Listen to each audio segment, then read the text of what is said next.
안녕하세요. 한나TV 한나입니다. 제가 오늘은 다소 핫한 주제, 그리고 어떻게 보면은 좀 되게 아픈 역사인 우리나라 조선시대의 바로 시네리와 시바지에 대해서 준비를 했어요. 사실 여러분, 시바지라는 얘기는 많이 들어보셨을 거예요. 시바지는 아마 유명한 영화로 들어보셨을 겁니다.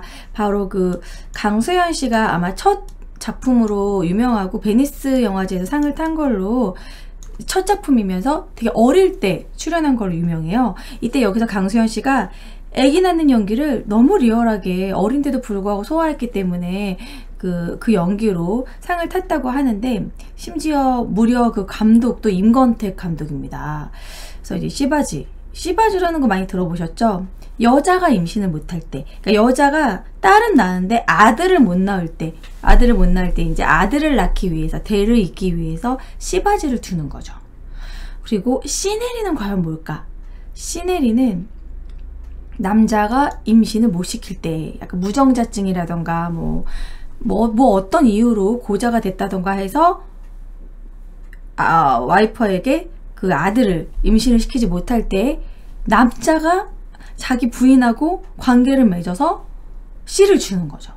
이런 어이없는 불륜, 말도 안 되는 풍습이 조선시대에는 암암리에 행해졌다라는 거예요. 이런 시바지와 시네리는 왜 있겠어요? 무조건 기승전 아들을 낳기 위해서 이렇게 있었던 건데, 아들을 낳기 위한 이런 분위기, 무조건 아들을 낳아야 된다, 대를 이어야 된다, 이런 거는 무조건 바로 남아선호 사상 때문이고, 그 남아선호 사상이 있기 위해서는 바로 조선시대의 유교를 이해를 해야 됩니다. 도대체 이게 아들이 뭐라고, 그쵸? 그 유교 사상이라는 것은 사실 예전부터 있었어요. 공자와 맹자와 이렇게 중국으로부터 유교가 들어온 것인데, 이것이 우리나라에 언제부터 이렇게 강화가 됐냐면 고려시대에는 그러지 않았어요. 고려시대에는 심지어 자녀 균분 상속으로, 예를 들어서 딸이랑 아들, 딸 뭐 이렇게 3명이 있으면 무조건 n분의 1로 나눴어요. 그래가지고, 아니면 딸이 첫째다, 그럼 첫째 딸한테 좀 많이 가가지고 밑에 있는 동생이 억울하다고 상소를 올리기로 할 정도로 뭐 딸이나 아들이나 차별이 없었어요. 고려 때까지는 그냥 자녀 균분 상속, 그리고 딸이 제사를 지내기도 하고 딸도 똑같은 자식으로 취급이 됐었어요. 그런데 왜 조선시대에는 딸은 되게 좀 무시하고 여자는 무시하고 왜 남자가 위에가 있고 좀 더 가부장적으로 변하게 되었느냐? 사실 그 이유는 꼭 성리학이나 유교라는 것이 꼭 반드시 엄청나게 남존여비 사상이 있는 것은 아니거든요. 그런데 그것이 우리나라에 와서 조금 더 남존여비, 너무 심하게 남녀 차별로 이렇게 나타나게 된 건 바로 우리나라의 특성적인 가죽 중심, 약간 가문 중심의 사회로 변했기 때문이에요. 그게 왜 그렇게 된 거냐면, 이제 조선시대 초기까지도 그렇게 심하지 않았어요. 이런 남아선호 사상이라던가 여자를 천대하는 그런 게 조선 초기까지 심하지 않았는데, 우리나라의 조선 중기 정도라고 할 수 있겠죠? 우리나라에 이제 임진왜란이 나타납니다. 이것도 일본 때문이에요. 임진왜란 때 너무나 많은 사람들이 죽었고, 많은 이제 남자들이 많이 죽었어요. 물론 여자들도 많이 죽었고. 그러다 보니까 임진왜란 끝나고 나서는 뭔가 이제 가문끼리 결집을 하는 거예요. 우리끼리 이제 좀 어떻게든 우리가 뭉쳐서 잘 살자, 이런 식으로 하다 보니까 양반들이 다시 좀 이렇게 재기하는, 일어서는 그런 기반으로, 가문 기반으로 뭉치게 된 것이죠. 막 이씨 가문, 김씨 가문, 최씨 가문, 이런 식으로 막 뭉치면서 그런 우리 가문을 빛내고 성공을 하고 대를 잇고 뭐 이런 식의 탄탄한 뭐 하나 이게 바운더리를 만들고 싶은데, 그것이 이제 남자를 중심으로 하는. 왜냐면 그때 당시에는 출세를 한다던가 이렇게 뭐 과거 시험을 나간다던가 그게 여자가 불가능했어요. 아무래도 이제 유교적 사회다 보니까 모든 큰 일을 남자가 했어야 됐고, 그러다 보니까 무조건 아들을 낳아야 된다. 우리 가문이 일어나려면 아들이 필요하다. 뭐 이런 식으로 점점점 남아선호 사상이 강화됐습니다. 그러다 보니까 이제 그런 거죠. 가문 중심으로 가다 보니까 제사를 또 중요시하는 거죠. 여러분들 그 제사를 중요시하고 맞이가 제사를 지내고 그런 분위기는 여전히 지금도 있어요. 그리고 심지어 그 맞이에 또 맞이, 그 맞이에 또 그 맞이가 계속 가문을 이어가는, 이런 걸 모순집이라고 하죠, 여러분. 그러니까 이제 첫째로 이어지는 그 가문에서 가장 우더른이 되는 가문. 요거 많이 들어보셨을 거예요. 김치. 힌디는 김치 브랜드로 유명한 바로 종갓집이죠. 종갓집 며느리 하면 딱 느낌이 오잖아요. 와, 엄청 고생하겠다. 명절 음식 엄청나게 빡세게 하겠구나. 제사 지낼 때 장난 아니겠구나. 그 스케일이. 바로 종갓집이죠. 종갓집의 정확한 표준어는 종갓집. 갓에 시옷받침을 준 종갓집입니다. 이게 아마 종가집이라고 많이 쓰기도 하는데 종갓집의 옳은 표현이에요. 시옷받침. 그래서 종갓집이 나타나고 그 종갓집은 그 모든 가문의 이제 우더른 권력을 쥐고 있고 땅도 제일 많이 받고요. 그리고 이제 종갓집의 권력을 유지하는 대신 반드시 종갓집은 특히 대를 이어야 되는 겁니다. 종갓집은 대가 끊기면 절대 안 돼요. 양자를 들여서라도 대를 이어야 돼요. 그럼 도대체 그 대를 이으기 위해서는 이제 아들이 필요한데 어떻게 아들을 만드느냐. 이제 옛날 같은 조선시대 같은 경우에는요, 며느리가 아들을 낳지 못하면 소방 맞을 수가 있었어요. 쫓겨나는 거죠. 그리고 뭐 이런 것도 있어. 말이 많아도 안 돼. 시어머니한테 당연히 대들어도 안 되고. 그래서 조선시대 같은 경우 우리는 지금하고는 또 이해할 수 없는 이런 보수적인 칠거지약이라는 것이 존재했습니다. 며느리가 시부모를 잘 섬기지 못할 때, 아들을 못 낳을 때, 부정한 행위. 이 부정한 행위는 참 여러 가지가 들어가는데, 뭐 약간 며느리가 약간 술을 마시고 막 추태를 부린다던가, 부정한 행위.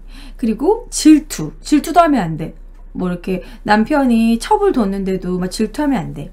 둘째 부인, 셋째 부인 둬도 질투하면 안 되고, 병이 있어도 안 돼. 나병이나 간질 등 유전병이 있어도 안 고쳐줘. 예. 쫓아내요. 말이 많아도 안 되고 뭘 훔쳐도 안 돼요. 나는 나중에 여기 몇 개 들어갈까? 나 부정한 행위 들어갈 것 같은데 약간 막 술 마시고 막 주정 부린다던가. 저 말 많거든요. 저는 일단 3번, 6번이 걸리기 때문에 저는 쫓겨날 확률이 높네요. 조선시대 태어나면. 아니면 말을 좀 많이 하면 어때? 말이 많다고 쫓겨나. 네, 서방님. 네, 어머니. 이렇게 토를 달면 안 돼. 무슨 시어머니가 며느라가 우리 이제 지금 딸기가 잘 나오지 않는데 너의 시아버지가 딸기가 먹고 싶다고 하는구나. 딸기를 구해오너라. 어머니 지금 겨울에 딸기를 어디서 구하시란 말입니까? 지금 조선시대에는 비닐하우스도 없는데. 오호! 토를 달더니 네 안 되겠구나. 막 어디서 배워먹은 버릇이냐 막 이러면서 이제 쫓겨나. 이런 식으로 정말 이때 당시 며느리는 무조건 윗사람 말을 들어야 되고 시부모님을 잘 섬겨야 되는 게 첫 번째고, 그 다음에 이제 자기 남편을 정말 하늘처럼 이렇게 모셔야 하고 그랬던 조선시대의 이제 여인들. 그럼 이 중에서 가장 제일 많이 쫓겨나는 게 바로 2번 아들을 낳지 못하는 것 때문에 쫓겨나게 됩니다. 그래서 아들을 낳지 못하면 시어머니한테 사람 대우를 받지 못하는 거죠.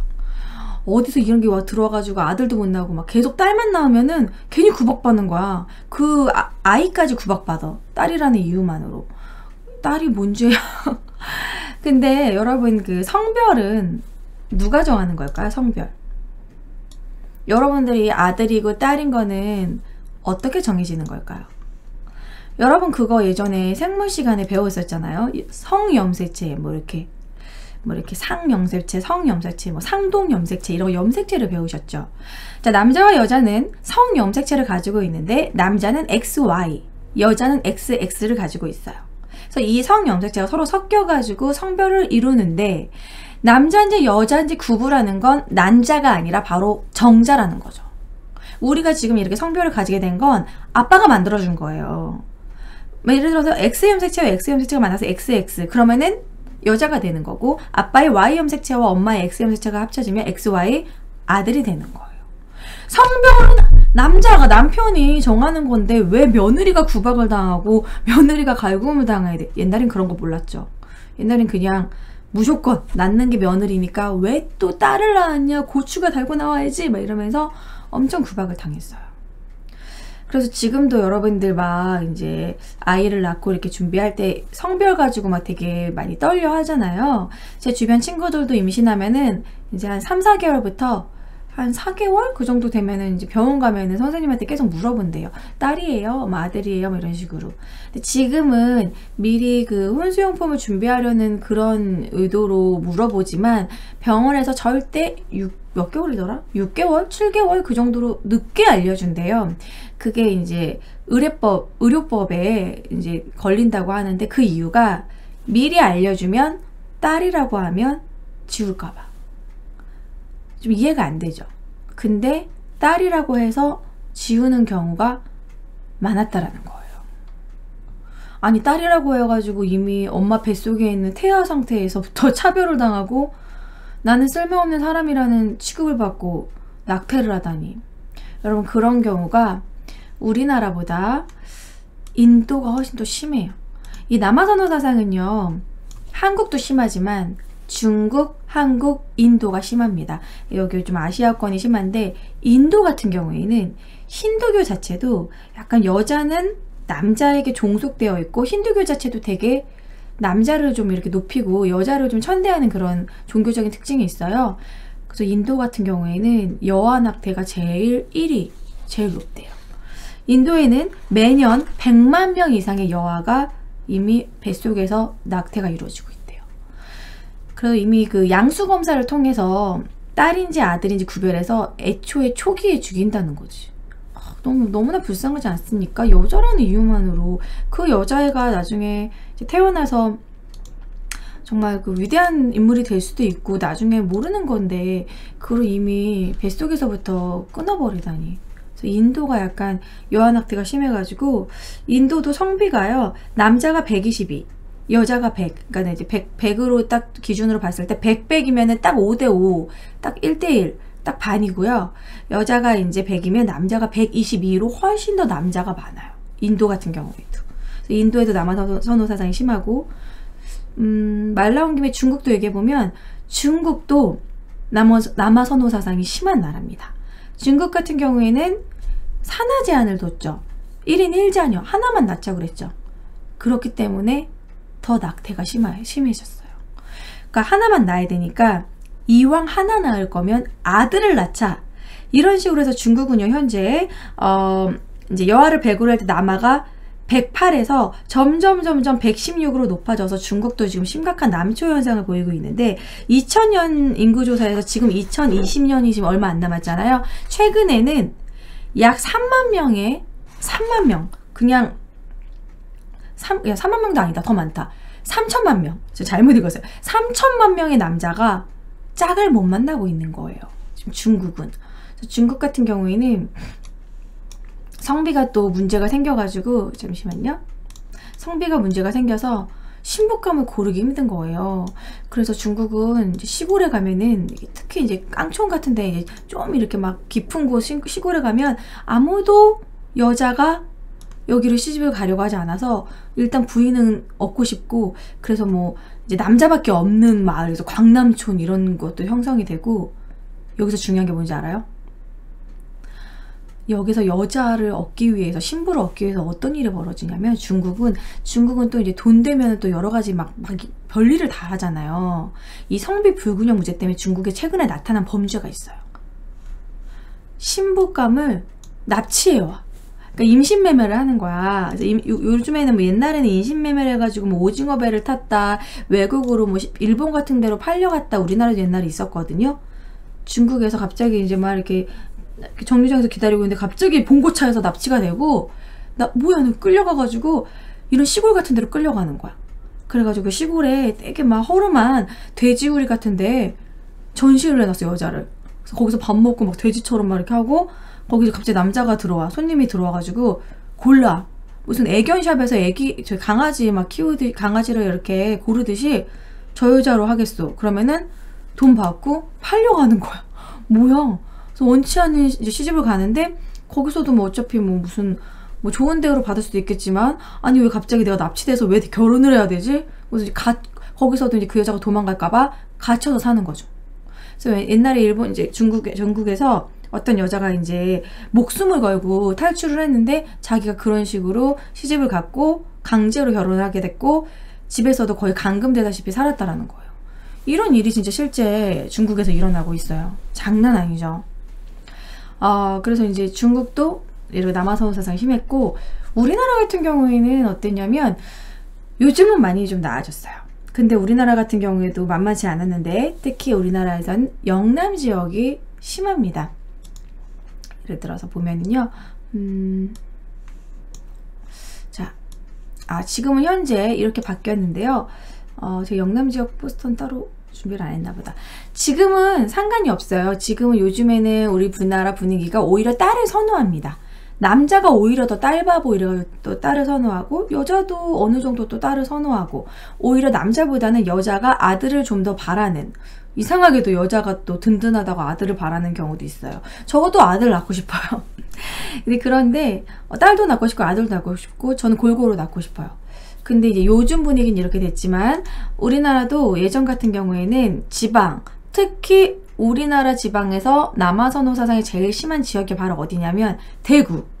대구 같은 영남 지방이 특히 남아선호 사상이 심합니다. 대구, 안동 이런 쪽. 왜냐면 그쪽은 아직도 종갓집이라던가 약간 전통적인 그런 관습을 가지고 있는 집안이 많아요. 그래서 약간 부산 쪽이라던가 대구 그런 옛날 사람들은 그래도 아들 낳아야지. 영남이 제일 심하게 나옵니다.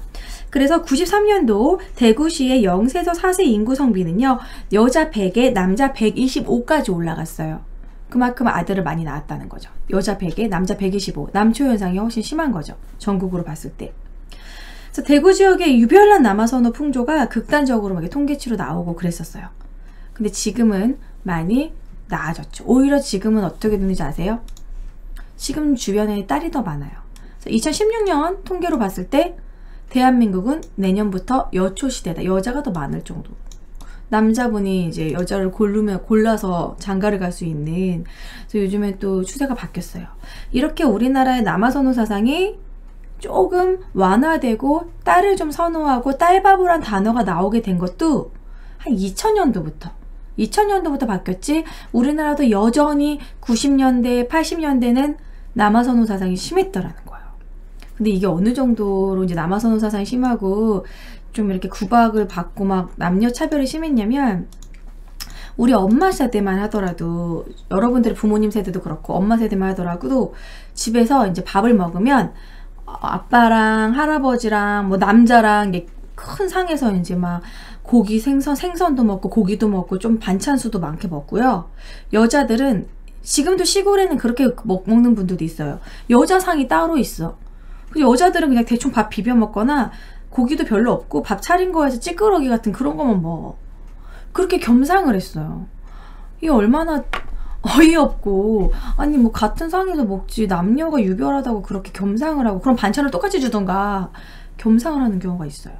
근데 가끔씩 나도 시골에 가가지고 이제 그 전주에 저도 내려가가지고 이제 밥을 먹으면요, 가끔 명절에 그럴 때 있어요. 여자 따로 남자 따로. 요즘에는 안 그런 것 같은데 나 어렸을 때는 확실히 그렇게 먹었어. 근데 그때는 이제 음식이 찬수가 다르진 않았어요.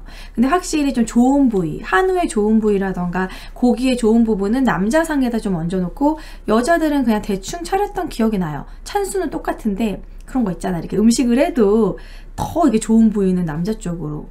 그게 이제 옛날부터 당연하게 그게 이렇게 이어진 거지. 그러한 마인드가. 그래서 참 우리나라의 조선시대에는 참 여자들 얼마나 힘들었을까, 그런 생각을 하게 됩니다. 자, 그럼 본격적으로 씨바지에 대해서 얘기를 해보도록 할게요.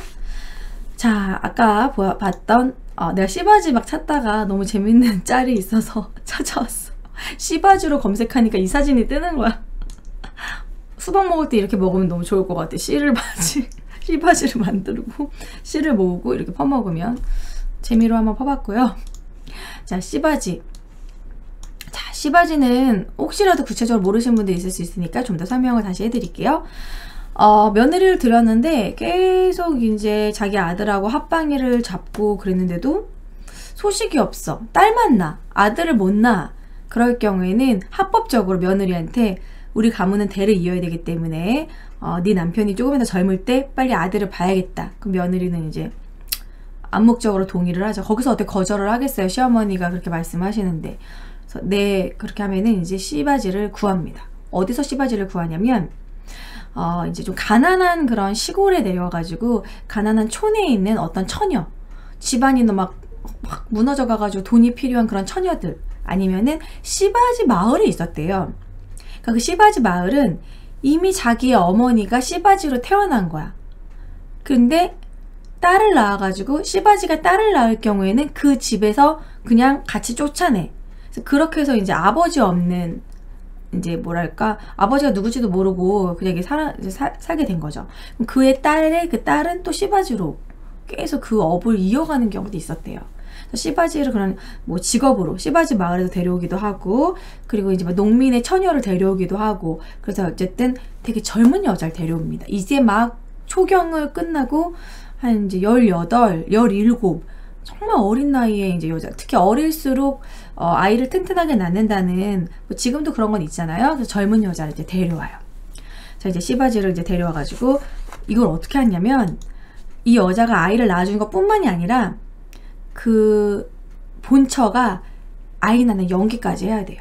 그러니까 예를 들어 씨바지를 들여서 핫방이를 잡습니다. 핫방이를 잡으면은 이 씨바지는 자기 이런 속옷을 입고 아들을 낳아야 되기 때문에 시어머니의 주관 아래 달이 이렇게 동그랗게 이제 보름달이 떴을 때 달의 음기를 받아야 돼요. 그래가지고 숨을 내쉬지 않고 계속 달을 보면서 들이쉽니다. 이렇게 숨이 쉬면 안 돼. 그러다가 쓰러지는 경우도 있었대. 크게 들이쉬는 거. 달의 음기를 받는다고. 말도 안 되는, 그런다고 뭐 몸이 건강해지는 것도 아니고 아들 낳는 것도 아닌데, 진짜 생쇼를 하죠. 달의 그 음기를 받아들여요. 그리고 나서 이제 핫방이를 잡아가지고, 이제 생판 모르는 남자랑 이제 아들 만들기 위해서 작업이 들어가야 되는데, 또 그럴 때 밖에서 본처는 뭐를 해야 되냐면, 지성을 드려야 돼. 삼신 할머니한테 이렇게 빌어야지만 아들을 낳는다 그래가지고, 남편은 저희 외간 여자랑 그렇게 이제 작업하고 있는데 밖에서 또 바로 문 앞에서 빌어야 돼. 뭐야 이거. 당연히 빌고 막 그러겠지만 속으로는 얼마나 속이 문드러지겠어요. 자기 남편은 저 안에서 지금 막 지금 아들 만들겠다고 지금 계속 젊은 여자랑 막 그러고 있는데 막 나는 밖에서 빌어야 돼. 아들을 점지해 주시옵소서. 자, 그래가지고 이제 결국 그 씨바지가 임신을 했어. 태기가 왔어. 임신을 했잖아요. 그럼 그 순간부터 그 본처도 임신한 것처럼 연기를 합니다. 그때 당시 우리나라 옷이 한복이잖아요, 여러분. 제가 그래서 한복을 입었어요. 한복은 임신한 거를 페이크 쓰기 되게 좋아요. 한복이 약간 배 나온 거를 감춰주거든요. 그리고 그래서 이제 슬슬 이런 식으로 이제 임신한 것처럼 하다가 여기다가 이제 살살 이렇게 솜 같은 거, 베개 같은 거 이렇게 넣으면 충분히 이렇게 속일 수 있어요. 그리고 이제 옛날 같은 경우에는 이제 양반이니까 이제 양반 그 부인들은 밖에 잘 나가지 않았거든요. 뭐 남자들이 오는 사랑채, 손님들이 오는 사랑채가 있고 안채가 있어가지고 이제 여자들은 바깥 출입 자체를 하지 않았고 안채에서만 이렇게 활동을 해요. 그렇기 때문에 얼굴 볼 일이 없어. 그 노비들도 거의 안채만 활동하는 노비들만 있지 바깥에 노비들하고 좀 얼굴도 보이지 않기 때문에 뭐 임신한 건지 아닌지 밖에 출입을 아예 안 하는 거지. 그러다가 그렇게 10달을 이제 숨어 지내요. 그럼 그 안채에서도 가장 깊은 곳에 씨바지를 숨겨놓고 좋은 음식 먹이고 이렇게 잘 자면서 10달을 그렇게 지냅니다. 이제 아기를 낳아요. 이제 아기를 낳는데 여기서 중요해. 아들을 낳는지 딸을 낳는지. 아들을 낳아야지만 그 씨바지가 제대로 된 그 보수를 돈을 받아요. 준비된 돈을 받는데 딸을 낳으면은 그렇게 많이 받지 못합니다. 예를 들어 딸을 낳게 되면 어떻게 되냐면요. 딸을 낳으면 그 아이를 그쪽에서 당연히 키워주는 게 아니고 씨바지가 그 딸을 데리고 가야 돼요. 그런데 기본적으로 그 딸한테 이제 먹고 살 만큼의 그런 의복이라던가 뭐 그래도 뭐 그 씨는 자기네 씨니까 먹을 거를 이렇게 줘가지고 그냥 쫓아내요. 그냥 데려가서 키우라고. 근데 아들을 낳으면 경사가 난 거지. 그래가지고 이제 그 엄청난 돈도 씨바지한테 주고 이제 며느리는 임신한 것처럼 이제 막 자기 아이인 것처럼 이제 하는 거죠. 젖도 안 나오는데 젖 물리는 것처럼 이렇게 하고 유모를 따로 이제 들여가지고 하기도 하고 그 씨바지를 잠시 유모로 쓰기도 하고. 근데 그 씨바지를 계속 유모로 쓰진 않아요. 잠깐 쓰고 한 달 정도 뒤에 쫓아냅니다. 왜냐면 소문이 날 수 있으니까. 왜냐면 씨바지가 계속 그 아이한테 젖을 물리고 옆에 있다 보면은 자기 아이인데 좀 정이 생길 거 아니에요. 그래서 길게 이제 유모를 따로 두고 3, 4일 뒤에 쫓아내거나 아니면 이제 유모를 못 구하면 한 달 정도만 있다가 쫓아내거나 그렇게 합니다. 근데 옛날에는요, 여러분 조선시대에는 사극을 보면은 이렇게 아이 낳는 장면 있잖아요. 요즘에는 아이를 낳을 때 막 소리도 지르고 막 으아 막 저희 막 새언니 이제 임신해가지고 아기 낳을 때 저도 갔었거든요.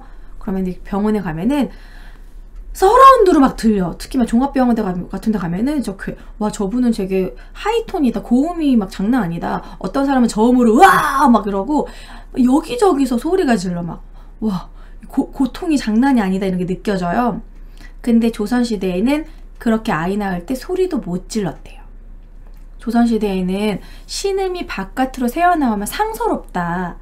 여러분 애기 낳을 때 신음이 좀 소리만 들으면 좀 그래요. 나도 왜 그런 생각을 하게 됐냐면 집에서 이제 혼자 설거지 하는데 테레비를 틀어놓고 설거지를 하는데 TV에서 뭔가 야한 장면이 나온 것 같아. 막 뭐지? 이러고 꼭 봐야지. 보면은 아기를 낳고 있거나 그러더라고요. 막 아기를 낳는 소리만 들으면 좀 그래요. 그래서 그것이 이제 문지방을 이제 더 넘어서 나가면은 좀 상서롭다 해가지고 소리도 못 지르게 했어. 그래서 어떻게 했냐면 삼배끈을 이렇게 천장에 매달고 입에다가 물려가지고 그 이렇게 천 같은 거를 입에다 물고 이렇게 그 물면서 하면서 참았어요. 옛날에는 소리 내면 안 됐어요. 혼났어요. 그러다 보니까 이가 다 나가는 거예요. 저희 엄마도 그렇게 낳았다고 그랬거든요. 저희 엄마도 집에서 저를 낳았는데 옛날엔 진짜 그런 애기 낳아주는 산파할머니가 오면 입에다 뭘 물려준대. 그래서 그거를 물어가지고 저희 엄마도 이가 안 좋아졌다고 그러셨거든요. 소리를 내면 안 됐대, 옛날 사람들은. 아픈데 소리도 못 내게. 너무하죠? 그래서 그렇게 이제 씨바지가 아기를 낳고 그런 식으로 이제 그게 이제 씨바지입니다. 씨바지는 지금도 존재해요. 지금도 대리모라는 이름으로 아들을 꼭 낳아야 되는 집안에서 대리모를 들여서 그 대리모가 대신 임신을 시켜주고 아이만 주고 가는 거죠. 돈 받고. 그게 왜 대리모가 불법인데도 불구하고 암암리에 아직도 행해지고 있습니다. 자, 그래서 재미로 현재에도 대리모가 있는 그런 씨바지 스캔들에 대해서 이거 실화거든요. 그래서 너무 웃겨서 실제 상황이라는 그런 프로그램을 이제 준비를 했는데 재미로 하나 보여드릴게요. 이걸 지웠나? 잠시만요.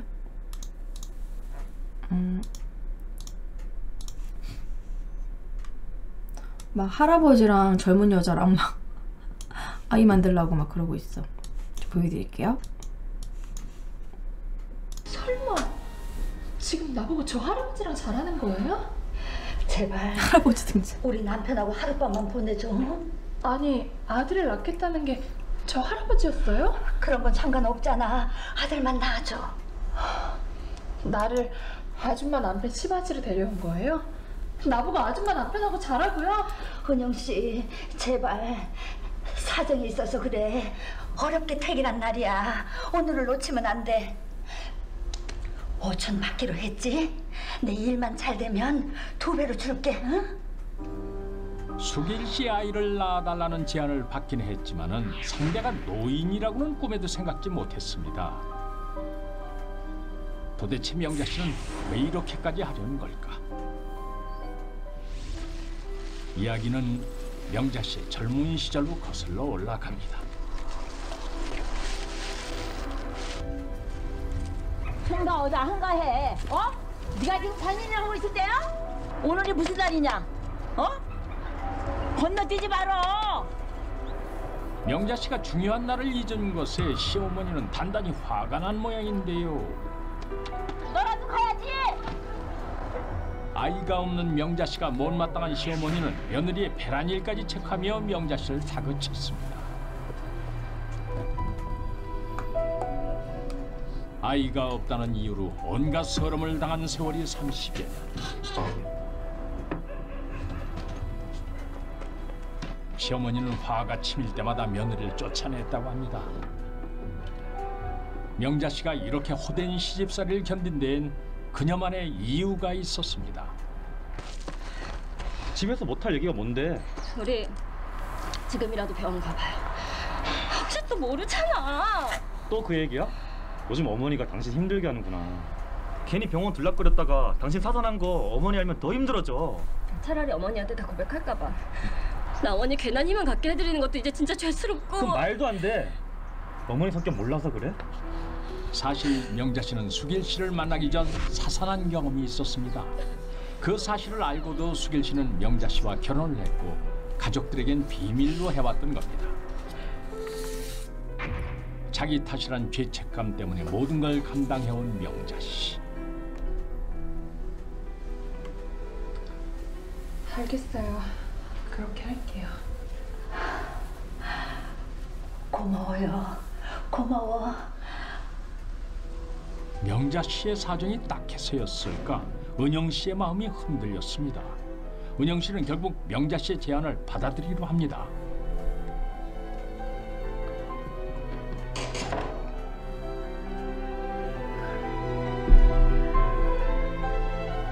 그날 밤 노부부의 계획은 그렇게 실행에 옮겨졌습니다.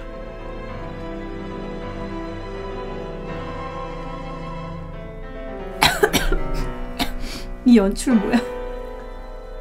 씨는 헤어져 살고 있는 자신의 아이들을 데리고 오기 위해서 대리모가 되겠다고 자청했다고 합니다.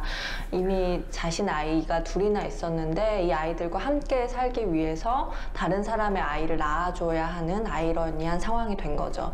반면 할아버지에게는 씨가 이미 아이를 둘이나 출산한 경험이 있다는 게 굉장히 매력적으로 비춰졌고요. 그런 상황에서 두 사람의 위험한 거래가 성사가 되었습니다. 예, 이런 식으로. 우리에게도 아이가 생겨. 네, 이 다음 것도 있긴 한데 다음 거 내용이 뭔지 알아요? 한 편만 보여드릴게요. 다음 내용은 정리해서 말씀드리면 여자가 임신을 해. 근데 갑자기 할아버지가 좀 당황스러워해요. 여보, 그래도 우리가 이렇게 힘들게 아이가 생겼는데 왜 표정이 그러냐. 좋아해도 된다고. 갸우뚱해. 그러다가 이제 여자를 막 극진이 대. 그 여자, 씨바지 그 여자를. 근데 갑자기 여자가 사라졌어. 근데 여자가 돈을 급하게 해달라고 해서 5천을 미리 해줬더니 5천 갖고 튀었어. 그래가지고 나중에 경찰에 수송을 했던 그 여자가 배도 밋밋하고 완전 막 화장하고 막 그런 여자처럼 그래가지고 앉아있는 거야. 가지고 우리 아이는 어떻게 된 거냐고 할머니가 그랬더니 이미 지웠다고. 그리고 막 그 비밀 하나 알려줄까 이러더니 할아버지가 무정자증이었던 거야.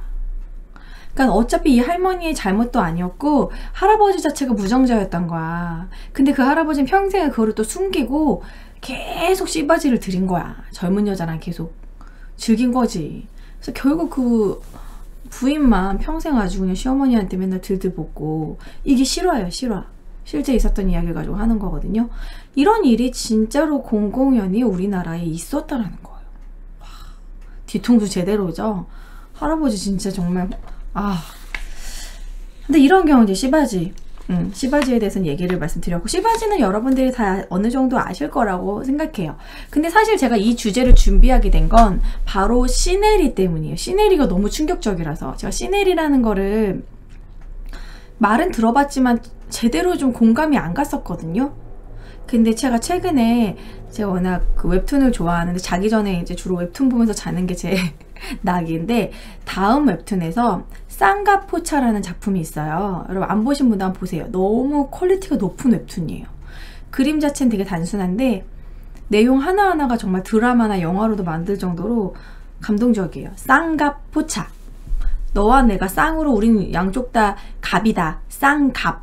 쌍가포차인데 막 이제 정말 사람이 힘든 사람들 이런 사람들을 이렇게 막 이제 아무튼 스토리까지 얘기할 필요가 없고, 거기에 시네리가 나왔어요. 쌍가포차에. 그래가지고 너무 감동적으로 봐서 이번 주 주제는 시네리로 해야지. 그래서 이제 주제를 잡게 된 건데, 시네리는 뭐냐면 결국 이제 남편이 여러 이제 씨바지를 드리는데도 아들이 낳지가 않아.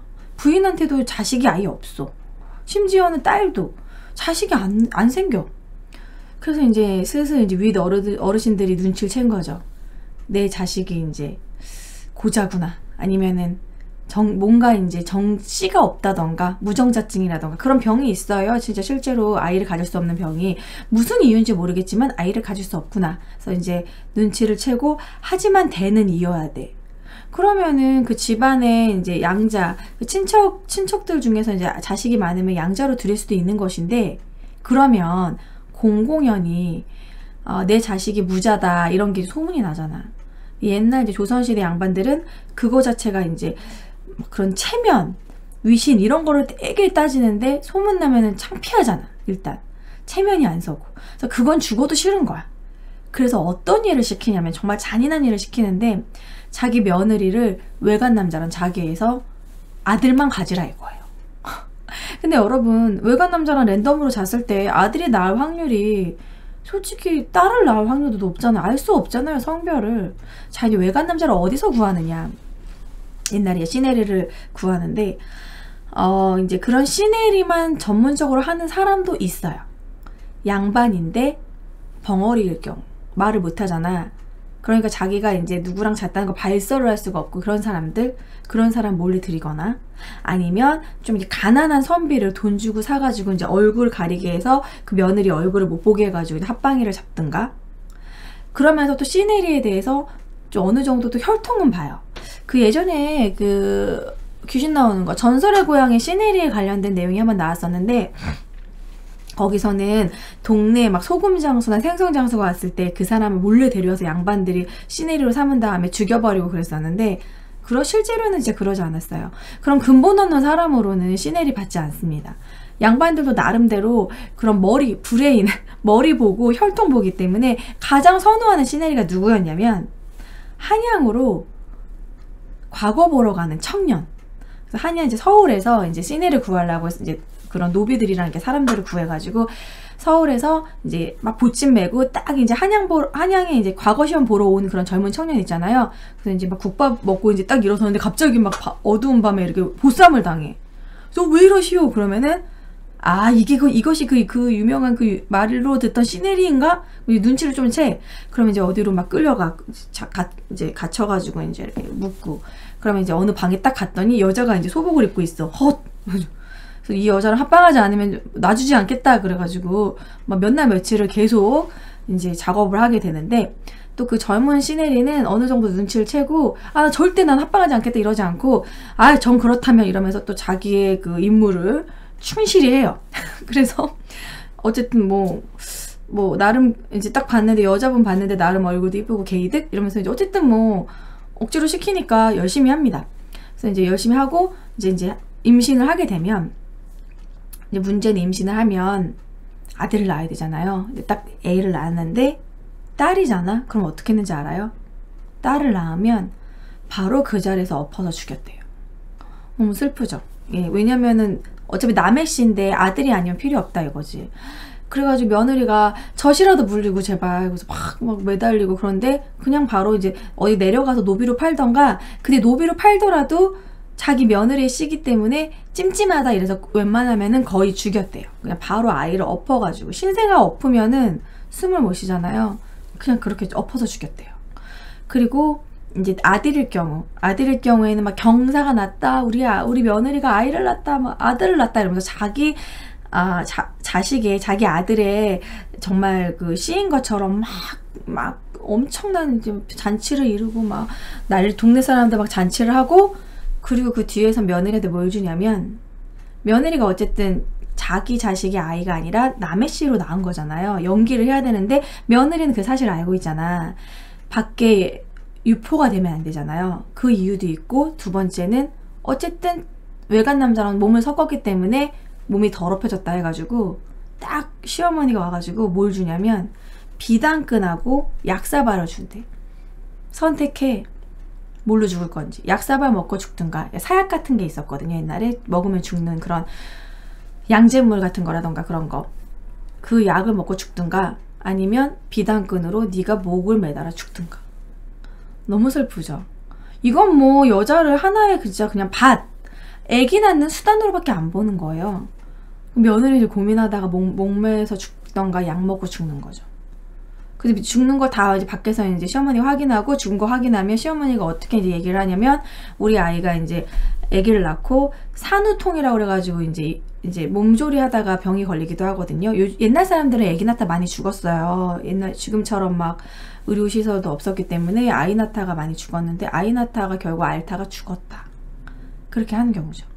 그런데 이제 그때 당시에 제가 여러 이제 일화들을 봤는데 다 실제 이제 있었던 일들인데 남편이 그래도 자기 부인에게 정이 있어가지고 죽이지는 말아라. 그래서 남편의 그런 간곡한 청으로 안 죽을 경우에는 그럼 과연 어떻게 사냐면 시네리를 한번 받은 여자는 남편이 이제 부탁을 했어. 그래서 시어머니가 그러면은 넌 절대 발설하지 말고 조용히 죽은 듯이 살아라 했는데 계속 평생을 갈구는 거야. 아이가 조금 멍청하다던가 뭐 아이가 뭐 말을 안 듣는다던가 그러면은 도대체 누구시길래 이런 식으로 괜히 부인한테 괜히 그거를 돌리고 네가 교육 제대로 시키라고 막 이러면서 하고 이제 남편도 처음에는 이해해 준 것 같다가 점점 살수록 의처증에 빠지는 거죠. 잘 생각해 보시면 처음에는 이해한다고 내가 무정자증이니까 다른 남자로부터 아기를 낳았다고 해서 이해를 하지만 뭐 점점 잠자리를 할수록 막 비교되는 거지.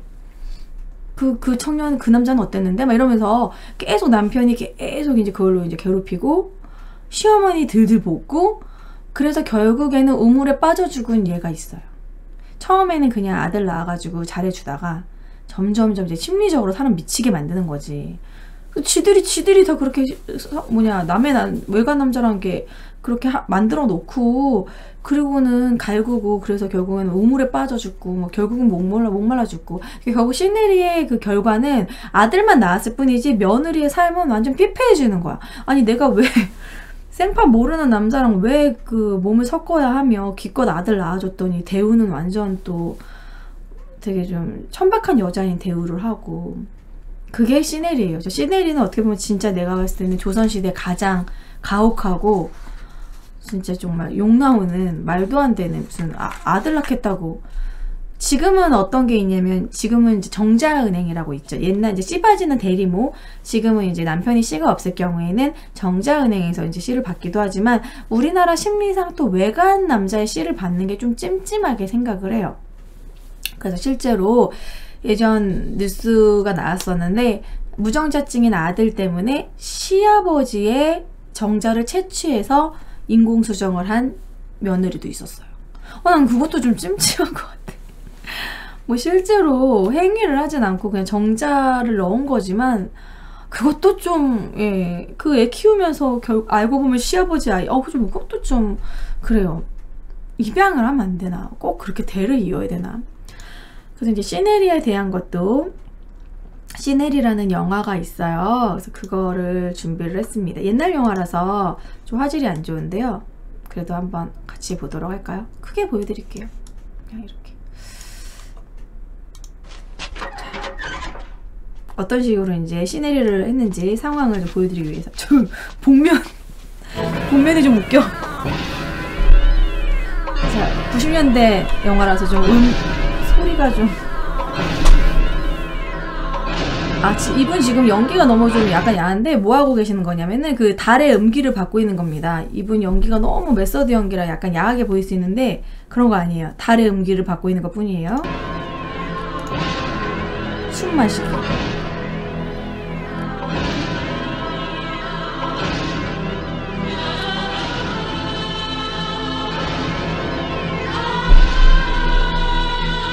옷은 왜 야하게 입고 있는 거죠?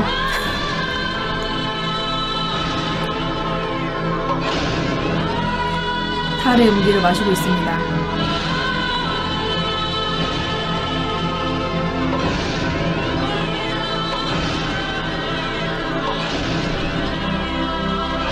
왜 이렇게 에로틱하게 마시는 거죠?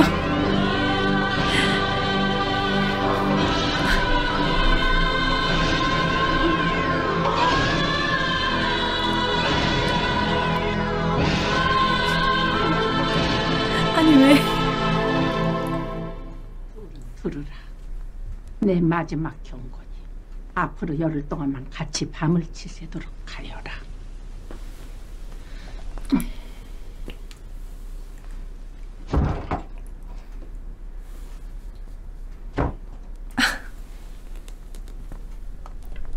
복면이 너무 웃겨.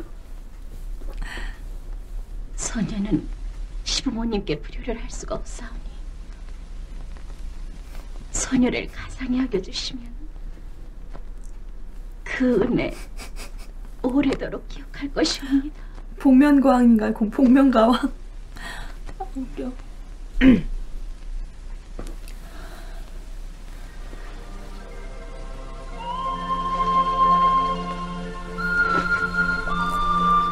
노래 왜 이렇게 의미심장해?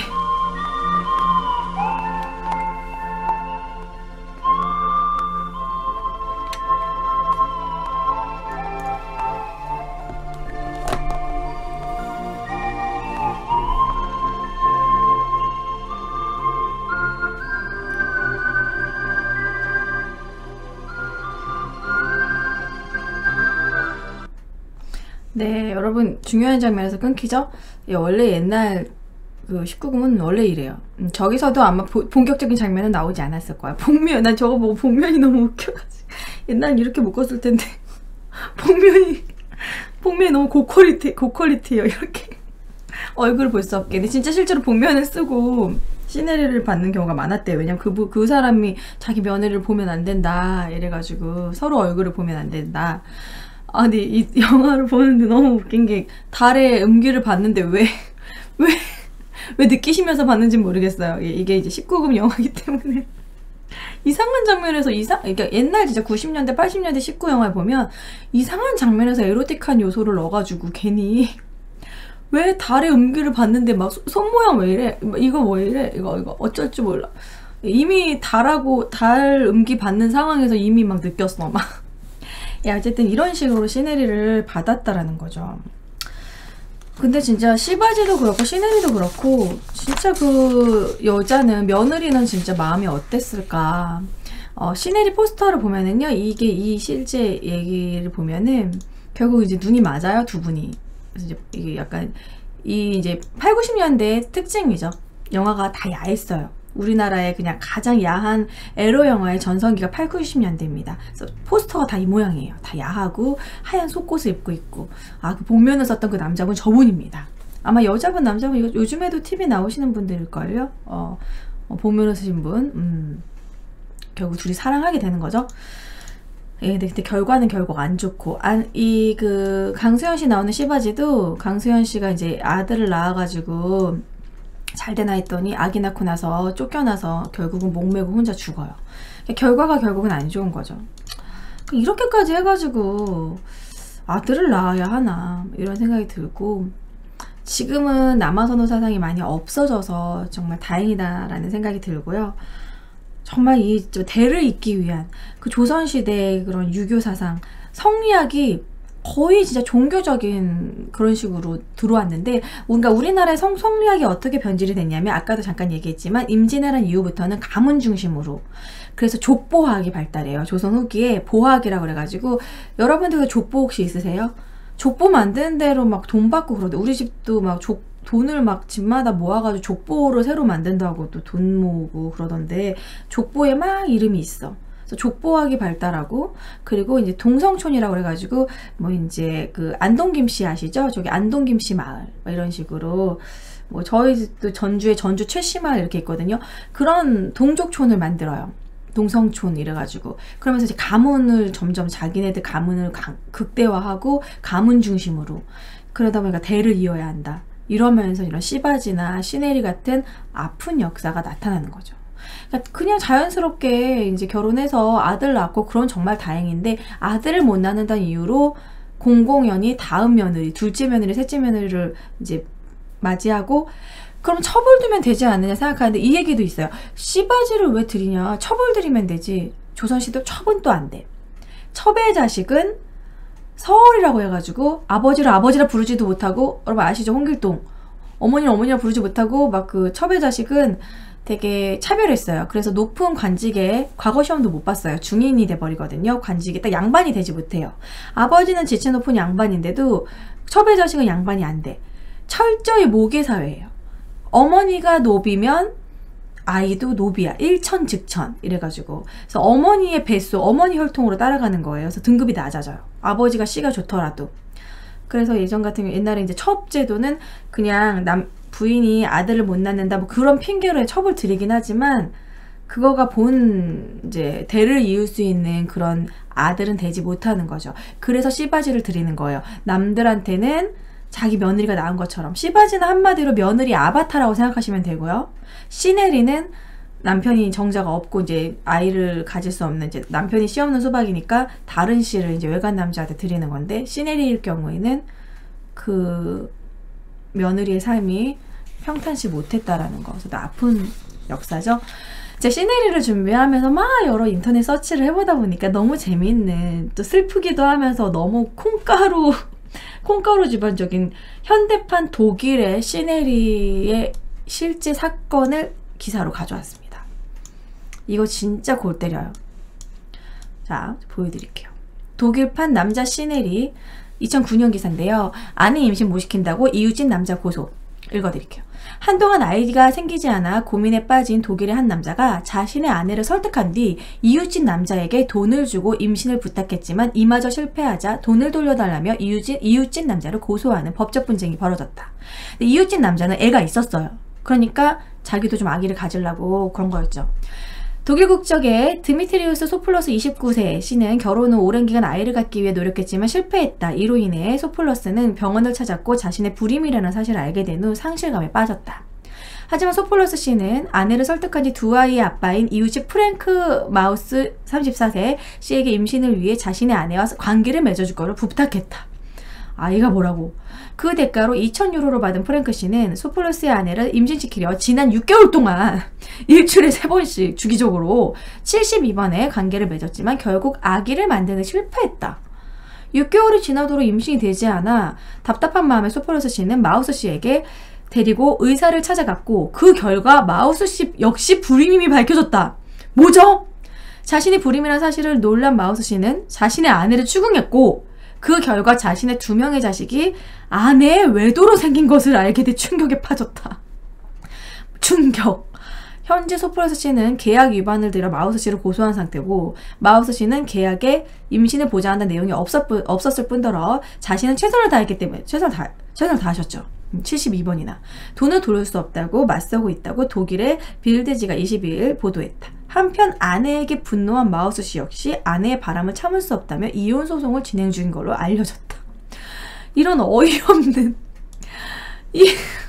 불임 동네. 이런 어이없는 콩가루 집안이 다 있나. 여러분은 어떻게 생각하세요? 저는 마우스 씨는 최선을 다했다고 생각합니다.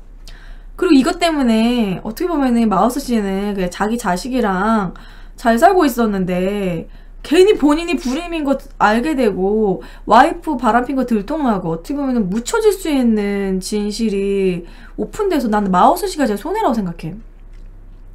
그 소플러스 씨는 어떻게 뭐 입양을 하던가 그렇게 하지 왜 하필 이웃집 남자를 그렇게 해가지고. 그럼 만약에 이웃집 남자가 자기 부인을 임신시켜줬어. 그럼 그 다음에는 무슨 관계가 되는 거야? 만약에 애기를 가져도? 이 아이 남자의 아빠는 이웃집 남자고 막 커가면서도 사실 엄마가 사실 너에게 말할 게 있다. 사실 이웃집 아저씨가 네 아빠야. 막 이러고 너무 웃기잖아요. 그래서 이것도 좀 웃긴 것 같고. 근데 어쨌든 마우스 씨가 제일 불쌍해요. 자기 자식인 줄 알고 잘 살고 있었는데 두 사람이 이제 자기 자식이 아니라니. 그 애들은 뭔 죄야? 갑자기 아빠한테 사랑받고 크다가 갑자기 아빠랑 엄마 이혼하고 막 갈굼당하고. 예. 여자가 불임인데 외도로 밖에서 애기 낳았다는 게 이상한. 그게 아니라 여자가 불임이 아니라 남자가 불임이라고. 남자가 정자가 없거나 이제 임신시킬 수 없다고요. 이해를 잘 못하신 분이 있네요. 너무 웃기죠. 진실을 알게 되니까 좋긴 한데 몰랐으면 그냥 대충 살았을 수도 있는데 또 어떻게 보면은 슬픈 현실이죠. 아무튼 이런 현대판 시네리도 있다라는 겁니다. 지금은 정자은행 이런 것도 있고요. 사실 유럽에는요 정자은행이 실제로 있어요. 그래서 뭐 변호사, 의사, 머리가 좋은 대학을 나올수록 그 정자값을 또 비싸게 쳐주기도 하고요. 그런 정자은행이 있기도 하고 이런 경우도 있대요. 우리나라도 그런 게 이제 앞으로 생길 수도 있는데 유럽에 성공한 여자들 있잖아요. 되게 엄청나게 커리어 우먼으로 성공했는데 딱 40이 넘기 전에 갑자기 아이가 갖고 싶은 거야. 이제 돈적으로 여러 가지로 지위적으로는 이제 성공을 했지만 결혼은 하고 싶지 않아. 하지만 주변 아이는 낳고 싶어. 아이를 키울 수 있는 본인의 경제력이 되고 아이를 낳고 싶어서 일부러 이제 젊은 남자를 잠깐 만나는 거예요. 그래가지고 그 젊은 남자랑 이제 불타는 밤을 계속 보내고 딱 임신을 한 순간 젊은 남자를 딱 쳐내는 거지. 그런 식으로 이제 시네리를 당하는 그런 경우, 그런 유럽형 시네리도 있어요. 약간 이거는 어떻게 보면은 우리나라 조선시대랑은 좀 다른 그 스스로 선택하는 적극적인 시네리죠. 그래서 이제 난 아이만 키울 거다. 왜냐면은 그 남자랑 절교하지 않으면 그러니까 자기 임신 사실을 속인 거지. 임신 사실을 속이고 나 너랑 좀 성격이 안 맞는 것 같아. 우리 쿨하게 헤어져 딱 해버리는 거지. 그래야지 이제 그 남자가 자기 자식이라고 나중에 좀 이렇게 관여하고 그럴까봐 딱 끊어버리는 거야. 나는 이제 내 생각에는 이런 게 우리나라도 나중에 혹시라도 이제 좀 몇십 년 지나면 우리나라도 이러한 또 현상이 나타나지 않을까. 제 주변에도 결혼은 하진 않는데 아이는 갖고 싶은 그런 경우도 있거든요. 결혼은 싫은데. 왜냐면 결혼은 특히 우리나라 더 심한 게요. 결혼을 하게 되면 이제 시어머니가 생기고 시아버지가 생기고 집안끼리의 만남이기 때문에 좀 되게 얽힌 게 많아지잖아요. 그렇다고 또 입양을 하기에는 또 자신이 없고, 왜냐면 입양은 혼자 사는 사람한테는 입양이 안 돼요. 그 집안이 이제 어느 정도 경제력이 있고 양 부모님이 다 이제 있어야지만 입양이 되는데 혼자 사는 여자는 입양 받기 힘들어요. 그러니까 이제 그냥 나는 혼자 아이만 낳고 싶다. 그렇다고 정자은행 또 이러긴 또 그렇고 내가 적극적으로 내 아빠를 내가 결정하겠다. 이래가지고 이제 씨만 받고 임신하는 순간 딱 쳐내는 또 그런 또 적극적인 시네리오도 있다라는 거죠. 자, 아무튼 오늘은 씨바지와 시넬이 약간 좀 재미 위주로 준비를 했는데 참 어떻게 깊이 알면 알수록 참 슬픈 역사죠. 이런 게 조선시대 공공원이 행해졌고 여러분 부모님 세대나 물어보면은 여러분들 부모님이나 할머니 세대에는 실제로 일어날 수 있었던 일이라는 겁니다. 씨바지와 시넬이 어떻게 보면 진짜 유교 사회의 정말 어두운 단면이고 어이없는 정말 일이죠. 씨바지도 웃기고 시넬이도 웃깁니다. 그래서 오늘은 그 조선시대의 그런 잔혹사, 정말 슬픈 여자들의 아픈 역사 씨바지와 시넬을 준비했고요. 다음 역사 스캔들은 더 강한 걸로 준비했습니다, 여러분. 제가 이걸 막 준비하는 과정에서 또 새로운 거를 또 이제 자료를 알게 됐는데 조선시대에 그러면요. 지금 오늘 씨바지와 시넬이는 어떻게든 임신하려고 어떻게든 아들을 낳으려고 지금 준비를 하는 건데 아니 그럼 옛날 사람들은 행위를 할 때마다 무조건 옛날에는 그런 거 없었잖아요. 뭐 이렇게 그 조절하는 거 뭐 이렇게 이런 거 없었잖아요. 이렇게 아이를 이제 그만 낳아야지 라던가 옛날에는 그런 정관 수술 같은 게 없었잖아요. 그럼 옛날 조선시대에는 과연 피임은 어떻게 했을까? 궁금하죠? 조선시대 피임법에 대해서 준비해 보도록 하겠습니다. 특히 조선시대 피임법이 딱 필요하신 분들이 주로 이제 기생들. 그 기생들 중에서는 절대 관계를 맺지 않는 기생들도 있었지만 대부분 관기라고 해가지고 관에 속한 기생들은 사또가 오고 막 이런 수령들이 오면 무조건 수청을 들어야 됐었어요. 그 춘향아 수청을 들라 했을 때 춘향이가 거절하는 거는 정절, 뭐 이몽룡 때문에 정절도 있지만 춘향이는 본인의 그 직책을 거절하게 되고 사실 실제로는 말도 안 되는 거절인 거예요. 실제로는 그렇게 거절하기 힘들고 춘향이가 나중에 옥에 갇히잖아요. 그게 맞는 거야. 왜냐면 본인의 그 본업을 파업을 하는 거니까. 그래서 관기는 이제 수령이 들어오면은 당연히 수청을 들어야 되는 의무가 있었어요. 그렇게 되면은 그런 기생들은 되게 여러 남자를 상대하게 되는데 과연 피임은 어떻게 했을까? 무조건 임신할 수는 없을 거 아니에요. 그래서 여러분들 그런 조선시대의 피임법은 어땠는지 다음 주 목요일에 준비하도록 하겠습니다. 자, 오늘은 제가 이제 좀 늦었는데 다음 주에는 안 늦도록 노력할 거고요. 이제 목요일 낮 2시에 낮에 부끄러운 얘기를 낮에 이제 주로 역사 스캔들을 이제 준비할 거예요. 그래서 아무튼 다음 주는 피임법, 조선시대 피임법에 대해 준비를 하도록 하겠습니다. 여러분들 많이 기대해 주세요. 본방은 목요일 2시에 이제 되고요. 네. 오늘 준비한 건 여기까지 하고 퀴즈 한번 해보도록 할까요? 여러 가지 소통을 하면서 지금 시간 몇 시죠?